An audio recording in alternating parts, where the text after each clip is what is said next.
Bueno, pues esta es la penúltima clase de esta serie que hemos titulado Artimañas del Error. La última clase, que será el próximo miércoles, con el favor de Dios, la estará dando nuestro pastor Rodolfo Garza, ¿sí? Y si no, pues ya lo comprometí. Entonces, el día de hoy vamos a ver algunas tácticas de engaño del enemigo, ¿sí? En esta serie de Artimañas del Error, pues estamos tratando de desenmascarar al mañoso, ¿verdad?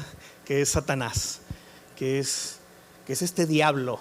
Y como dice el apóstol Pablo, no ignoramos las artimañas, no ignoramos las estratagemas de este ser, no ignoramos la manera tramposa que usa él para seducirnos, tentarnos y hacernos caer en pecado. Entonces, el día de hoy vamos a ver algunas tácticas.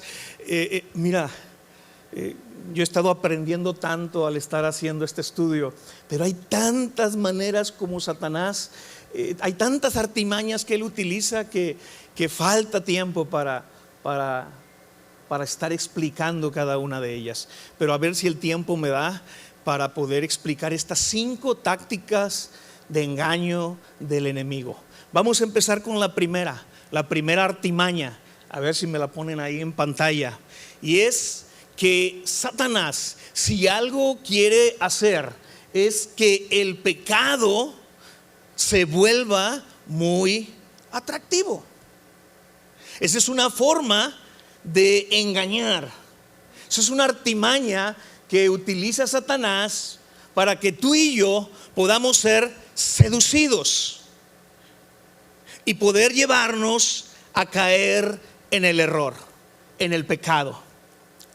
Satanás va a tratar de que el pecado se vuelva algo sumamente atractivo. Él va a buscar que el pecado sea algo natural, que el pecado tenga una apariencia normal,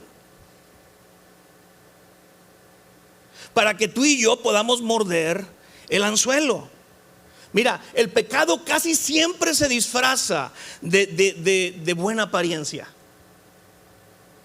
Pues no es raro si el mismo enemigo se disfraza de ángel de luz. Pues también el pecado lo envuelve de una manera que parezca atractivo. Quizá algún creyente se fije demasiado en su apariencia física. Tal vez se clava mucho en su forma de vestir, la marca de ropa que utiliza, su imagen. Y el diablo le dice al oído: mira, eso no es vanagloria, es algo normal. Todo mundo lo hace. Tú estás a la moda. Y trata de convencer al creyente de que eso no es pecado. O el enemigo puede tratar de hacer creerle a un hombre, a una mujer joven,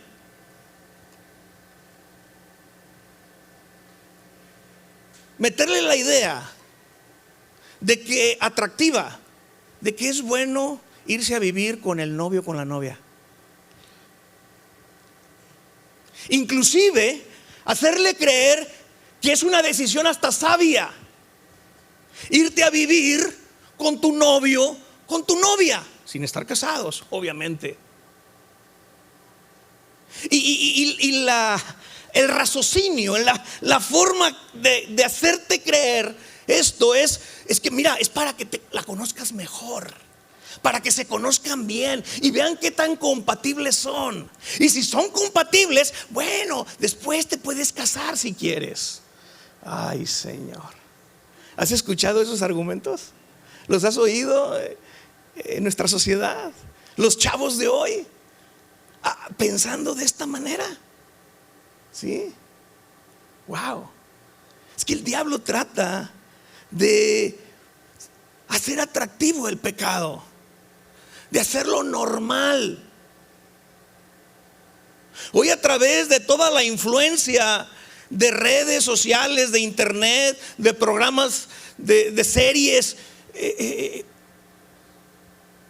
haces encuestas a jóvenes si es lícito o no tener relaciones sexuales antes de casarse.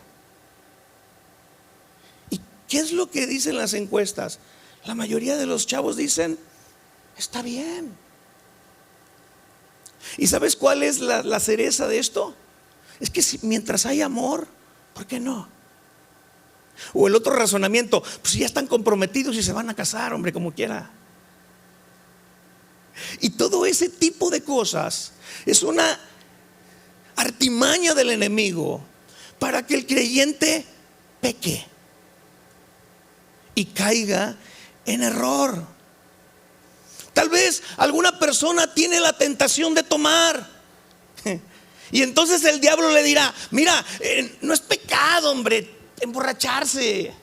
No, al contrario, simplemente es una diversión sana. Es una forma de convivencia. Es ser amistoso con los demás. Algunos hasta en empresas dirán: es parte de mi chamba. Es que yo cierro las ventas en los tugurios. Ay, Señor. Y a través de ese tipo de artimañas trata de seducirnos, trata de engañarnos. Cuando Satanás trata de seducirnos en esta forma, en este tipo de artimaña, hay que recordar 4 hechos importantes. A ver si me los pones ahí. Mira, hecho número 1: el pecado no es menos vil o malo o perverso cuando se presenta en una forma atractiva. No, eso no le quita la gravedad al pecado. Al diablo le gusta esconder la verdad acerca del pecado. Mira, el lobo puede disfrazarse de oveja, pero sigue siendo lobo. El veneno lo puedes cubrir de chocolate, pero si te lo comes te va a matar, aunque esté aderezado o cubierto de chocolate.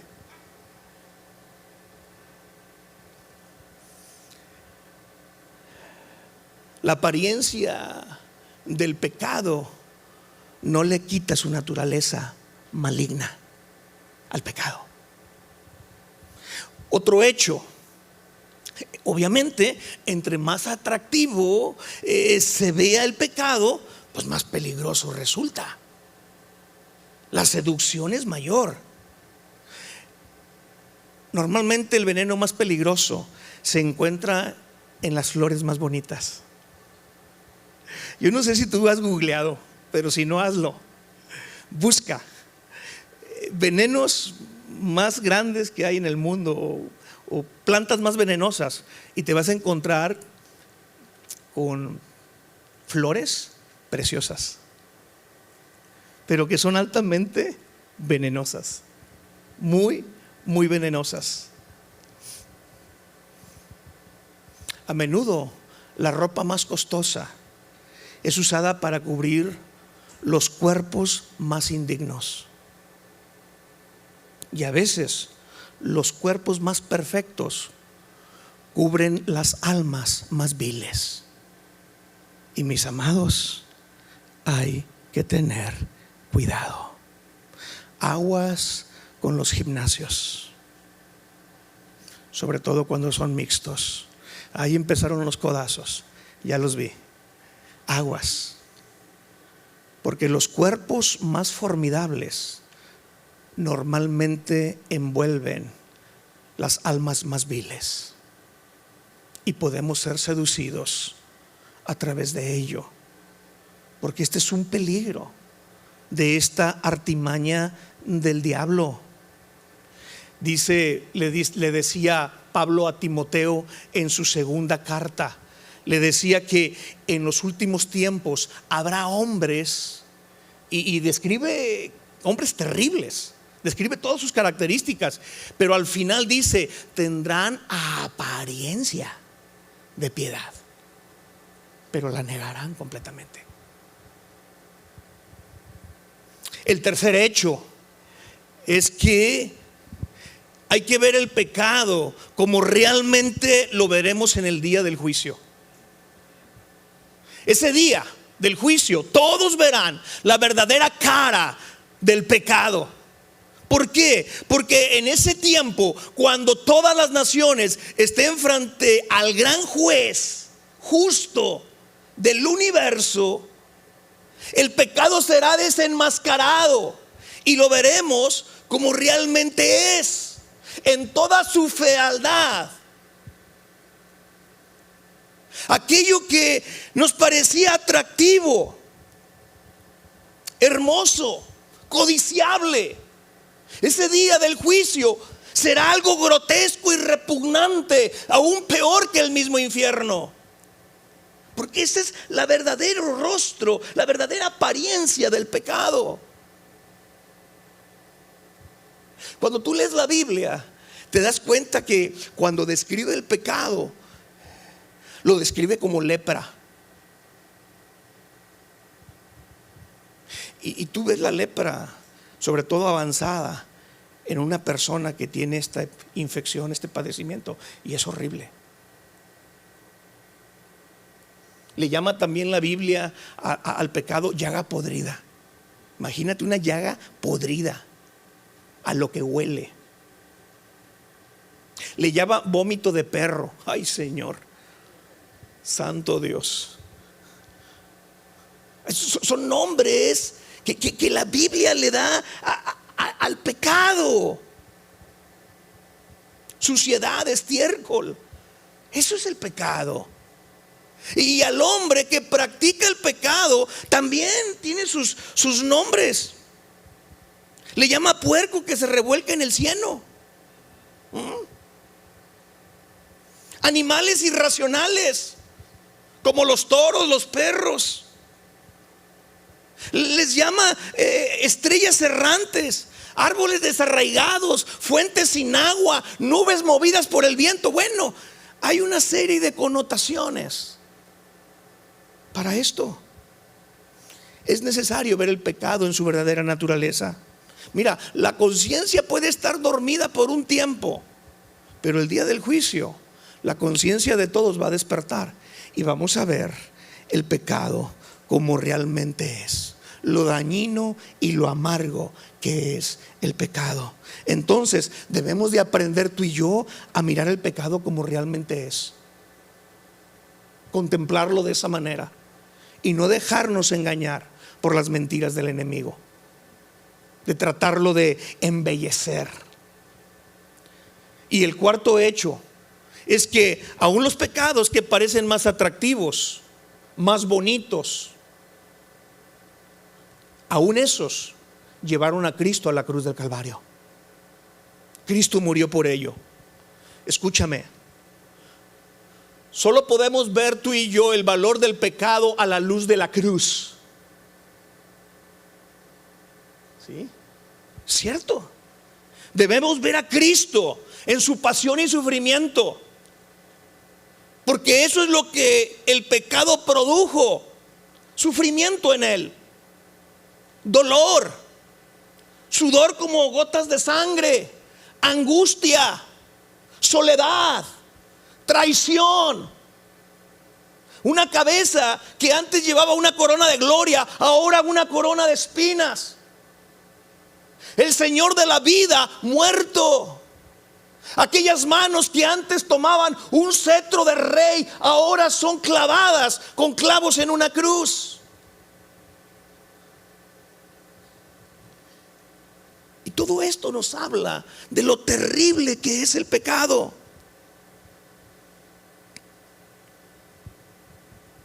Cuando un creyente ve a Cristo sufriendo y muriendo por el pecado, se da cuenta qué tan malo es. Y es algo que debe caer en el corazón, porque cuando cae esta revelación, lo que sucede es que nos volvemos en contra del pecado. Empezamos a aborrecer el pecado. Porque el temor de Dios es aborrecer el pecado. Muy bien. Vamos a ver la segunda artimaña. A ver, pónmela ahí. Mira, minimizando el pecado. Esta es otra manera como el enemigo trata de seducirte a ti y a mí como creyentes.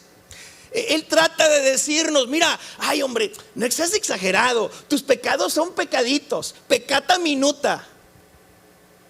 Y luego te hace que te compares con los asesinos, ladrones de los carteles, de la delincuencia organizada, y dice: esos sí son pecados grandes. Lo tuyo, hombre, lo tuyo no es nada. Y él, cuando hace eso, él lo que quiere es que pasemos por alto, tú y yo, ciertos pecados. Inclusive él quiere que hasta nos acostumbremos. ¿Qué tal el chisme? Ay, Señor, te lo digo para que ores, pero fíjate que fulano, no, hombre. O sea, el diablo quiere que tú y yo clasifiquemos nuestros pecados como si fueran pecados chiquitos en comparación con los de los demás.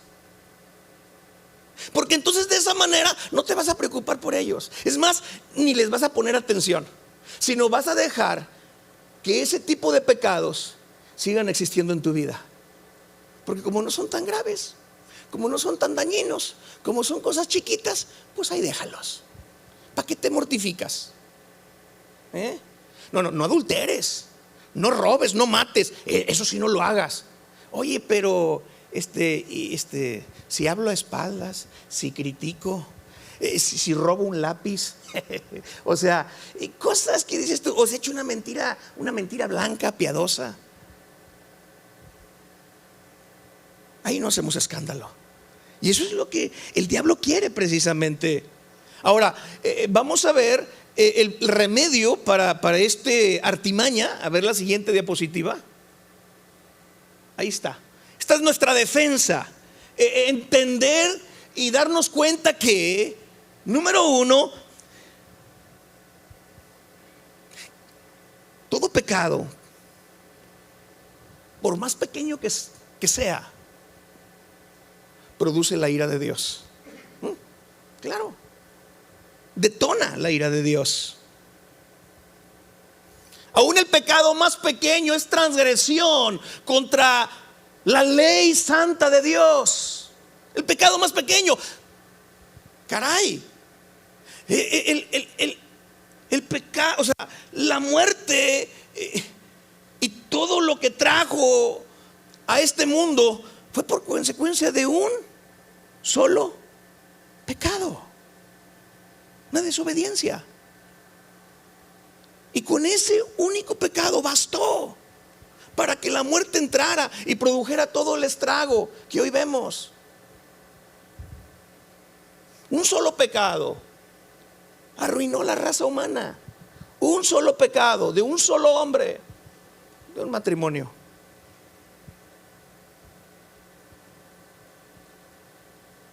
En Hechos capítulo 5, los primeros 11 versículos, la palabra de Dios nos cuenta de un matrimonio, Ananías y Zafira. Y tú sabes la historia. Vino un juicio de Dios. Los dos murieron. ¿Y cuál fue su pecado? Mentirle al Espíritu Santo. Y uno diría: ay, pero si es una cosa de poca monta, ¿por qué Dios mató a ese matrimonio por una mentira que echaron, hombre? Mira la gravedad.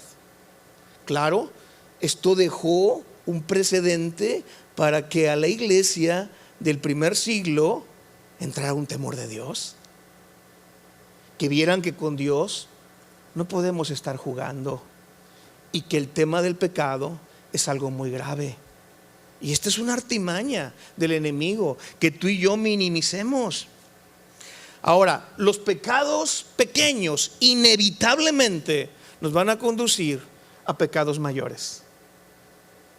El ejemplo David, ¿te acuerdas de su historia? ¿Cuál fue su primer pecado? O sea, ¿cuál fue su primer error? Flojo, no fue a la guerra.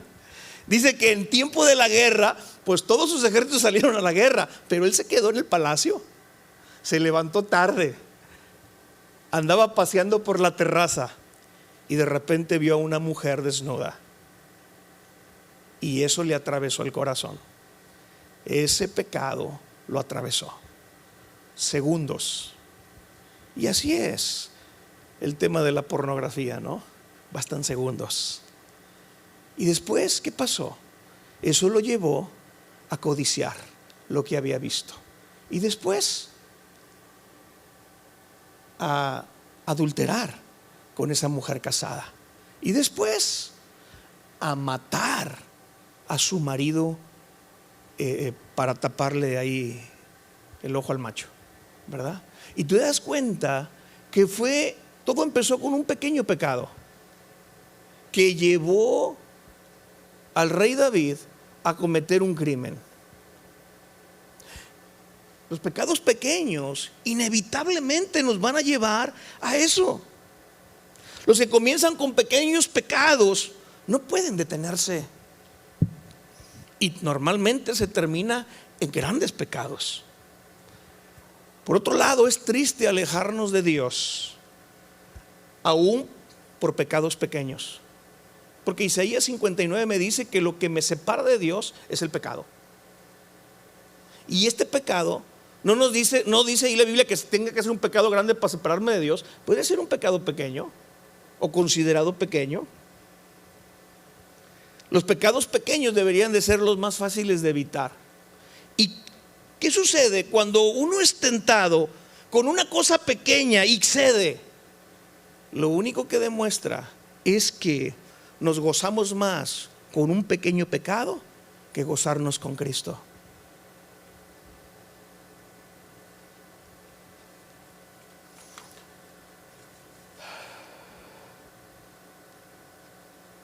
Imagínate cuando nos enojamos con un amigo o un familiar, o con el esposo o la esposa, o con un hijo, por pequeñas cosas, porque eso sucede. Lo único que demuestra es nuestra necedad y nuestra falta de humildad. Bueno, del mismo modo es necio y malo pecar contra Dios y alejarnos de Él por un pequeño pecado. La siguiente: frecuentemente hay un peligro enorme en el pecado más pequeño. ¿Por qué? Porque el pecado pequeño lo toleramos en nuestra vida y permanece en nosotros. Y ese dejar que permanezca en nosotros con el tiempo nos hace daño. Es como un agujero en un barco. Es un pequeño hoyo, pero si lo dejas, poco a poco empieza a meter agua al barco. Y el barco, por más grande que sea, si tú le das tiempo a ese hoyo, ese barco se va a terminar hundiendo por la entrada de agua, por un pequeño orificio. Por eso dice Cantares en el capítulo 2, versículo 15, que las pequeñas zorras echan a perder un huerto, un sembradío, pequeñas zorras. Eclesiastés capítulo 10 dice que las moscas muertas, y la mosca muerta es un animalito chiquito, pero hacen que huela mal el perfume. Así una pequeña locura, dice la Escritura, un pequeño pecado. La historia en su narrativa nos habla de creyentes que escogieron o prefirieron sufrir tormentos que participar de los pecados, por más pequeños que fueran. Un ejemplo de él es Daniel y sus amigos. No cedieron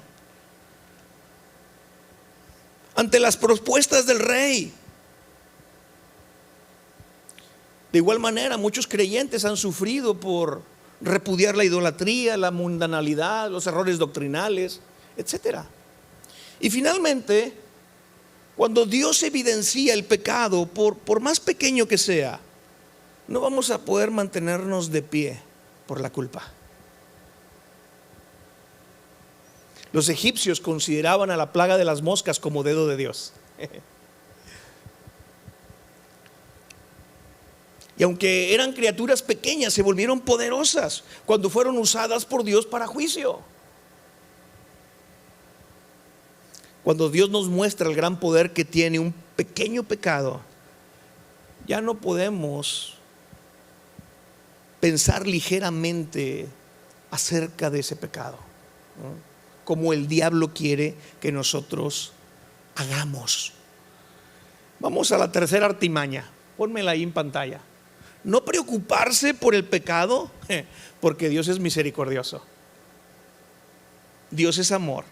Inclusive el engaño llega a tal grado, el error con esta artimaña llega a pensar que ni siquiera existe infierno. ¿Ah? Porque Dios es amor, Dios es misericordia. Y Dios no va a castigar. Y así piensan algunos. Satanás trata de que el creyente no se preocupe por el pecado, diciendo que Dios es misericordioso y que Él te va a perdonar. El diablo habla de la pura misericordia de Dios y que Él está dispuesto a tenernos misericordia y no castigarnos. Pero esto es una mentira. Y vamos a ver 5 remedios para esta artimaña, para esta táctica del enemigo. ¿Sí? Ahí está, los primeros 3.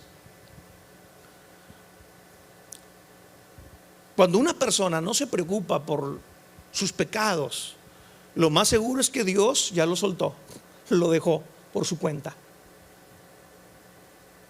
Este es un juicio de Dios. Y es de los más terribles juicios de Dios, cuando Dios entrega a una persona a sus propios pecados.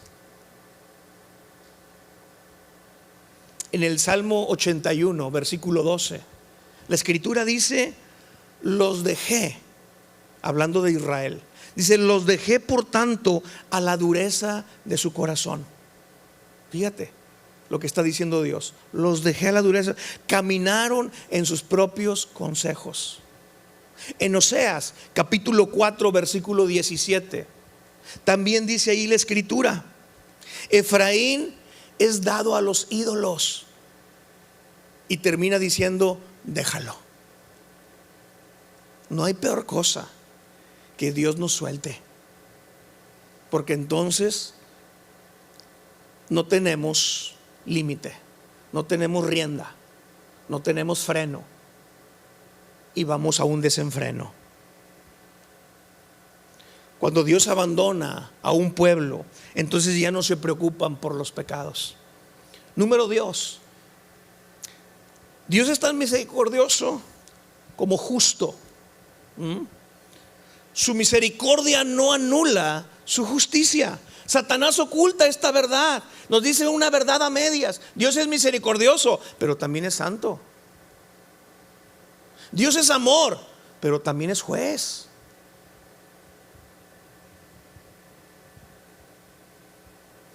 Cuando Adán peca en el huerto del Edén, Dios en su justicia lo expulsa del huerto.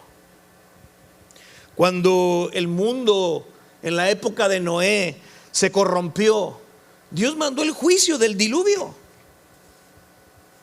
Y a menos que los pecadores se arrepientan, Dios no los puede perdonar.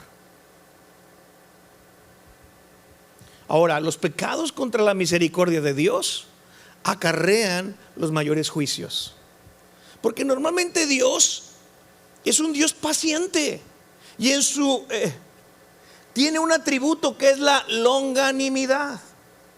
Y esa palabra longanimidad significa que es de mecha larga. Para cuando Él se enoja y emite un juicio, mira, ya pasó tiempo. Dio oportunidad para que la gente se arrepintiera, para que el pecador se arrepintiera. Pero cuando no es así, entonces viene un juicio terrible. ¿Cuántas oportunidades no le dio a Sansón en su historia ahí en el libro de los Jueces. Y finalmente Sansón no entendió. Entre más uno es bendecido, más severo será el juicio si nos olvidamos de Dios, si olvidamos sus misericordias. Mateo capítulo 11, versículo 23. Jesús, hablando de esta ciudad de Capernaum, dice: y tú, Capernaum, que eres levantado hasta el cielo, hasta el infierno serás abatida. Porque si en Sodoma se hubieran hecho los milagros que han sido hechos en ti, habrían permanecido hasta el día de hoy. Wow.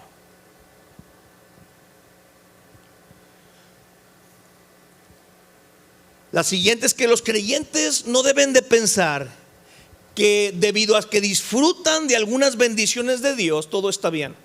¿Por qué? Porque Dios hace llover sobre buenos y malos. De alguna manera todos reciben o recibimos las bendiciones de Dios. Pero las misericordias específicas del Señor son para aquellos que le aman y le obedecen. El Salmo 103, 11 dice: porque como la altura de los cielos sobre la tierra, engrandeció su misericordia sobre los que le temen. ¿Le tememos tú y yo al Señor? ¿Hay un temor reverente en nuestros corazones?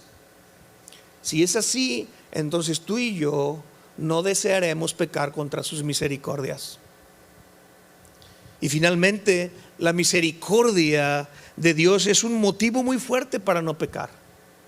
Es un motivador que nos impulsa a no querer fallarle a Dios. Es la bondad de Dios lo que nos ayuda a no querer herirlo, a no querer ofenderlo, a no querer contristarlo. Romanos 12:1.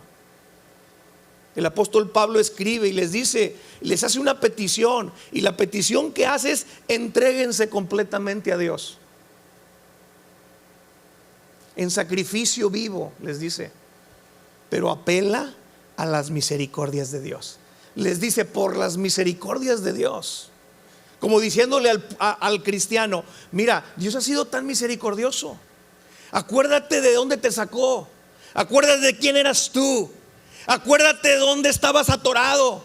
Acuérdate de aquella adicción. Acuérdate de aquella enfermedad. Acuérdate de cómo tu matrimonio iba al divorcio. Y todo eso, Dios en su misericordia te ha rescatado. Y les está diciendo Pablo: acuérdate de esa misericordia, y por esa misericordia entrégate completamente, espíritu, alma y cuerpo. Entrégalo en un sacrificio vivo, agradable a Dios.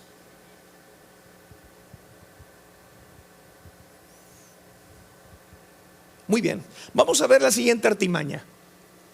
El arrepentimiento es fácil. Ay, Señor. Satanás es muy bueno para decirle al creyente: mira, hombre, si pecas no te preocupes, tú te puedes arrepentir a la hora que quieras. Es bien fácil, hombre. Es como irse a confesar con el sacerdote. Todo lo que tienes que decir es: ay, Señor, ten misericordia de mí, y ya.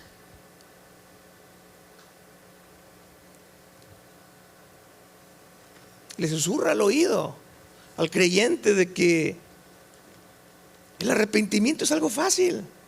Esta mentira es peligrosísima. Es una mentira que el diablo ha usado para engañar a muchos y ponerlos bajo el control y el dominio del pecado. El arrepentimiento, mis amados, no es fácil.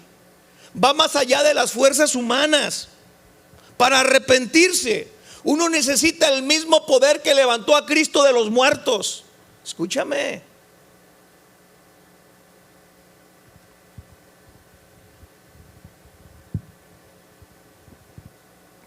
El arrepentimiento es un don de Dios. El arrepentimiento es una concesión que viene de arriba. Segunda de Timoteo dice allí en el capítulo número 2, versículo 25. Que con mansedumbre corrijas a los que se oponen, por si quizá Dios les conceda que se arrepientan. Es una concesión de Dios. Quizá Dios les conceda el arrepentimiento. El arrepentimiento es un don de Dios. Jeremías 13:23 dice: ¿mudará el etíope su piel y el leopardo sus manchas? Así también podréis vosotros hacer bien estando acostumbrados o habituados a hacer el mal. Obviamente las respuestas a esas preguntas que Dios está haciendo es no. ¿El puercoespín podrá quitarse las espinas que trae? Pues no.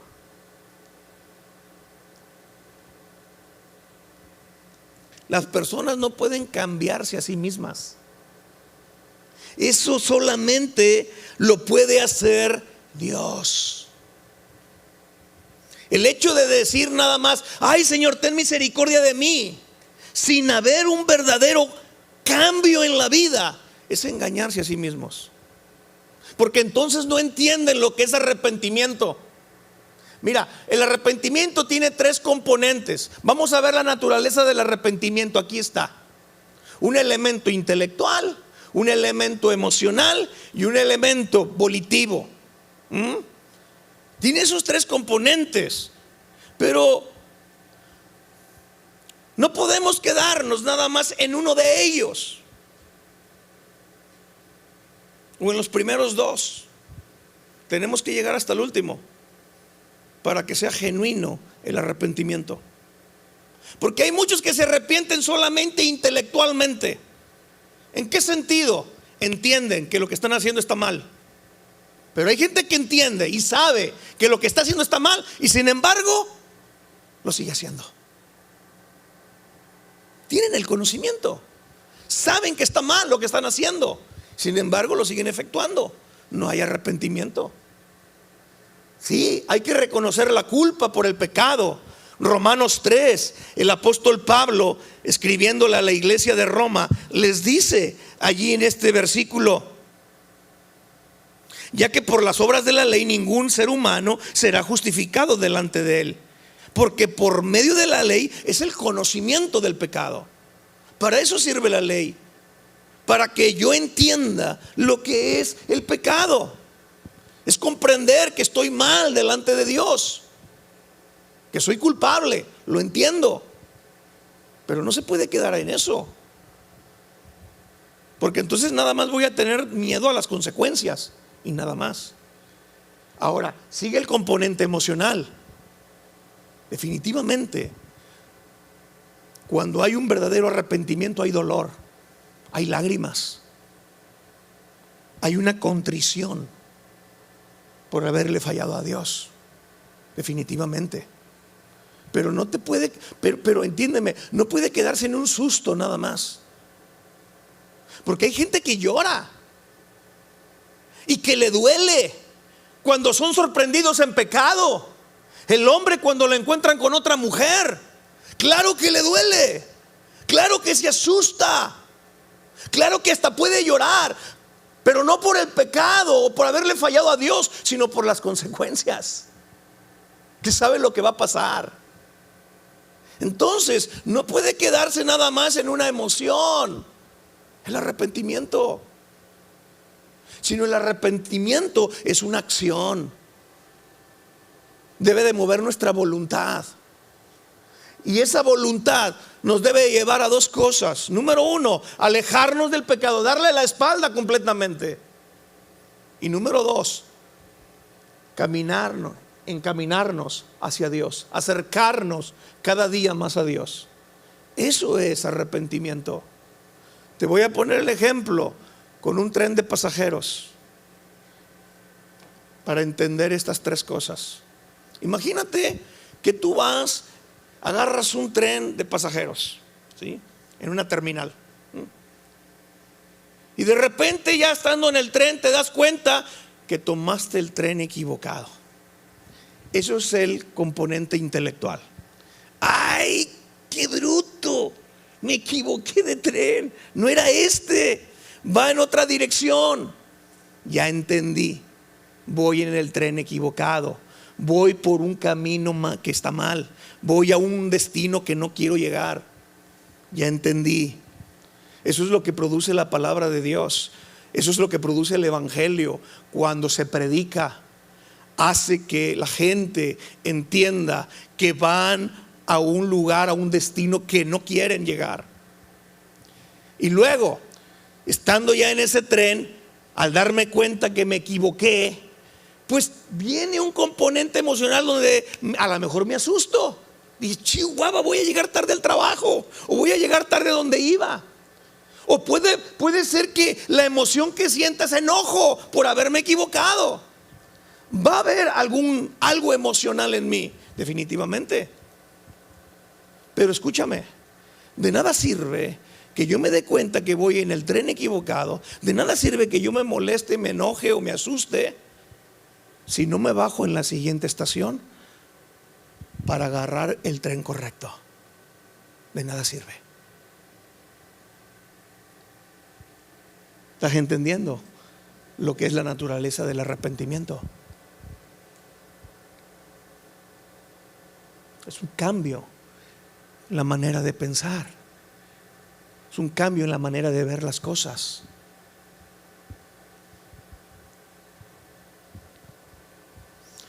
El arrepentimiento no es propio de la raza humana.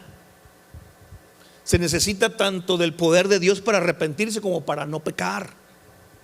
Oseas capítulo 6, versículos del 1 al 2 dice: venid y volvámonos a Jehová, porque Él nos arrebató y nos curará, hirió y nos vendará, nos dará vida después de 2 días, en el tercer día nos resucitará y viviremos delante de Él. Nota que todos los verbos en estos versículos son acciones, no del hombre, sino de Dios.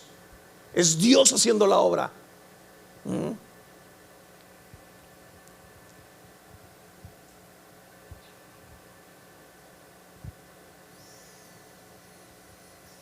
Vamos a la siguiente.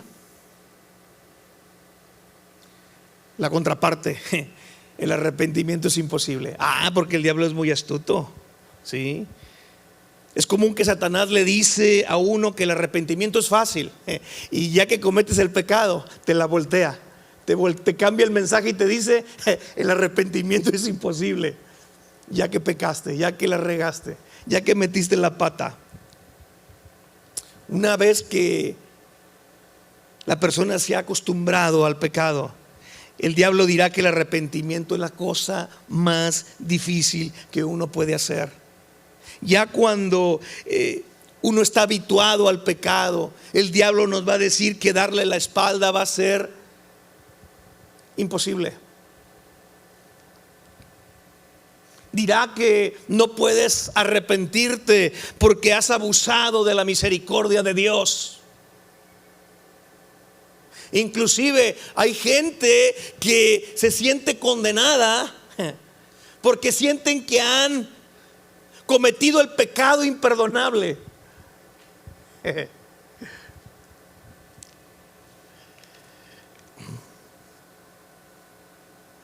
Satanás es hábil para hablarnos al oído y decirnos cuántas veces has caído. Mira, te dices cristiano. Mira, vas a la iglesia todos los domingos. Vas los miércoles a oír las artimañas del error y mira, sigues haciendo lo mismo. El diablo es buenísimo para echarnos en cara nuestros pecados y luego decirte: es imposible que tú cambies, tú eres un caso perdido. No hay manera. Pero los creyentes verdaderos buscarán el arrepentimiento mientras haya tiempo, mientras haya oportunidad. ¿Sí? Dale a la siguiente. Ahí está. Cuando una persona siente la necesidad de arrepentirse, escúchame, no dilates, no te distraigas, No digas, ay, me arrepiento cuando llegue a mi casa. O me arrepiento el domingo cuando esté ahí en la iglesia. Porque tú no sabes si vas a tener tiempo para arrepentirte. Yo antes de más chavito pensaba, mira, ahorita le voy a dar vuelo a la hilacha, y ya cuando esté viejito y a punto de morir, me voy a arrepentir de todos mis pecados y me voy a ir al cielo. Sí, cómo no. ¿Y quién me decía a mí o me asegura que voy a tener tiempo para arrepentirme?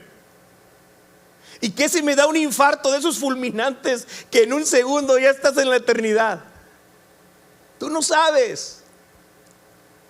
Pero cuando sientes el impulso de arrepentirte, hazlo. La Biblia habla de Esaú, ahí en Hebreos, que él buscó el arrepentimiento, pero no hubo oportunidad para él. El arrepentimiento nunca es fácil, pero mira, con la ayuda y con la misericordia de Dios, claro que tú y yo podemos darle la espalda al diablo y volvernos hacia Dios. Claro que sí. Y finalmente, la última artimaña: puedes acercarte al pecado sin caer a él. Sí, es otra táctica del enemigo. Él te va a decir, mira, acércate con gente pecaminosa, o puedes estar en lugares donde se comete actos de pecado. Mira, no te va a suceder nada. Mira, tú puedes andar ahí en la cantina, que no te vas a emborrachar, hombre, no pasa nada. Te va a decir que tú puedes acompañar a gente inmoral sin participar de sus inmoralidades.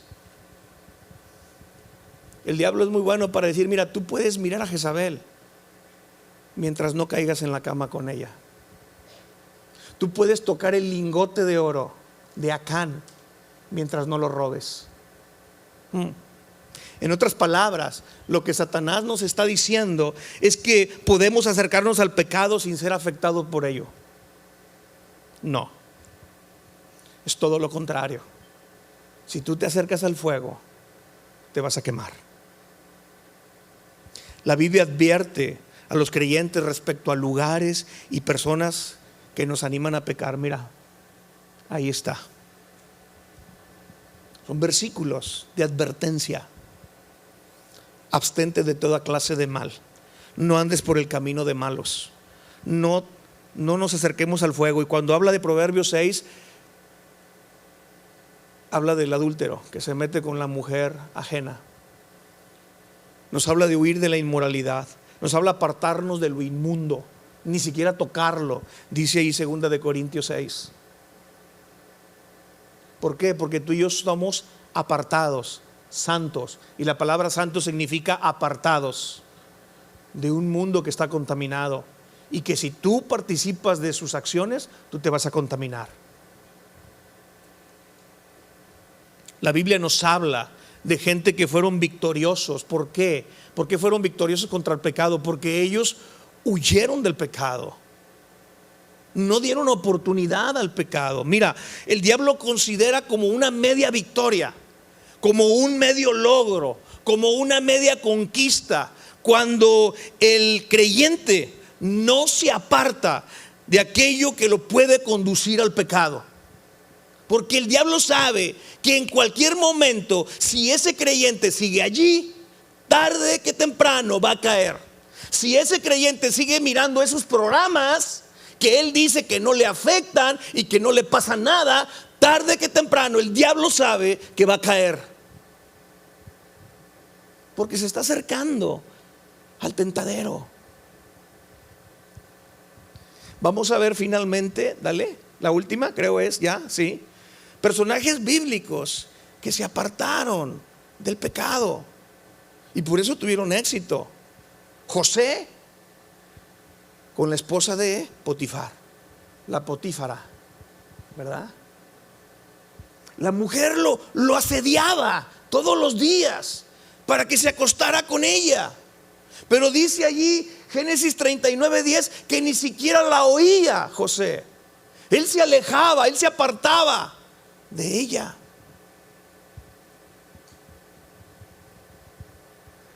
Abraham, ahí en Génesis 14, cuando él viene de la guerra, de haber rescatado a su sobrino Lot, lo recibe el rey de Sodoma y le dice: mira, dame a la gente y quédate con todas las cosas materiales, con todo el oro, con todos los vestidos, con todas las pertenencias. Y le dice a Abraham: no, yo he jurado en el nombre de Dios que yo no voy a agarrar nada, para que no digas que después tú enriqueciste a Abraham. No, él no quiso nada de lo que Sodoma ofrecía. Él no quería dinero ilícito. Él no quería dinero de negocios corruptos. Él se apartaba de todo eso. Dijo: yo no me voy a ganar la vida de esa manera. Yo no voy a hacer mi riqueza de esa forma. Un hombre con convicciones. Daniel capítulo 1 versículo 8. Un joven que fue llevado a Babilonia después de que fue destruido su tierra. Y estando allí, él se propuso no contaminarse con la comida y la bebida del rey. Y lo se propuso en su corazón. Lo más fácil que dijera: pues todos comen de lo mismo, esta es la porción que nos están dando, estoy en un país extranjero, como dice el dicho: al país que fueres, haz lo que vieres. Pero Daniel no era de esos. Él venía con una convicción de no contaminarse con absolutamente nada de lo de Babilonia. Y finalmente Timoteo, segunda de Timoteo 2, donde Pablo le dice a este joven: huye de las pasiones juveniles. Un pastor joven en una ciudad perversa como era la ciudad de Éfeso, una ciudad inmoral hasta decir ya no. Y en medio de una sociedad así está este hombre, Timoteo, joven, manteniendo su integridad delante de Dios, huyendo de todo pecado para no caer en él. Amén. Ok, bueno, terminamos. ¿Sí? Cinco tácticas engañosas, pero hay mucho más. Digo, tiempo es lo que nos falta, pero con el favor de Dios, el próximo miércoles el pastor Rodolfo va a seguir hablando la última lección de las artimañas del error. Amén. Vamos a orar para terminar. ¿Sí? Si gustas, ponte de pie ahí donde estás para acabar con este tiempo. Y bueno, pues Padre, en el nombre de Jesús, te damos gracias que tu palabra es luz a nuestro caminar. Señor, ayúdanos a ser entendidos de las artimañas del enemigo.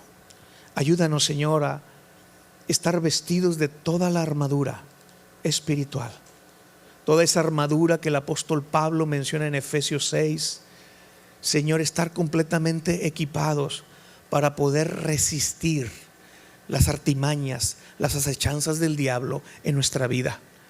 Guárdanos, Señor, de no caer en pecado. Guárdanos de no caer en alguna de estas trampas seductoras que el enemigo trata de poner delante de nosotros. Guarda nuestras vidas, nuestros matrimonios, nuestros hijos, nuestras familias, nuestros trabajos. Señor, en el nombre de Jesús, te pedimos nos protejas, que pongas tus ángeles acampando alrededor de nosotros, defendiéndonos de todo mal.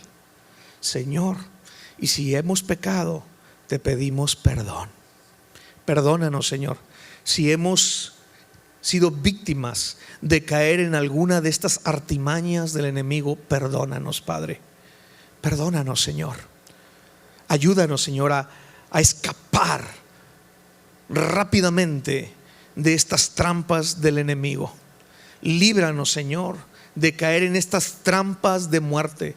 ¿Cuántos han caído muertos por no ser entendidos, por no ser avisados, porque los agarró dormidos? Señor, ayúdanos a mantenernos velando y orando entendiendo que el enemigo es un león que anda acechando, que anda buscando recovecos, anda buscando rendijas, anda buscando puertas abiertas. Señor, ayúdanos a mantener toda puerta cerrada en nuestras vidas, a no darle oportunidad al diablo en ninguna de las áreas de nuestra vida.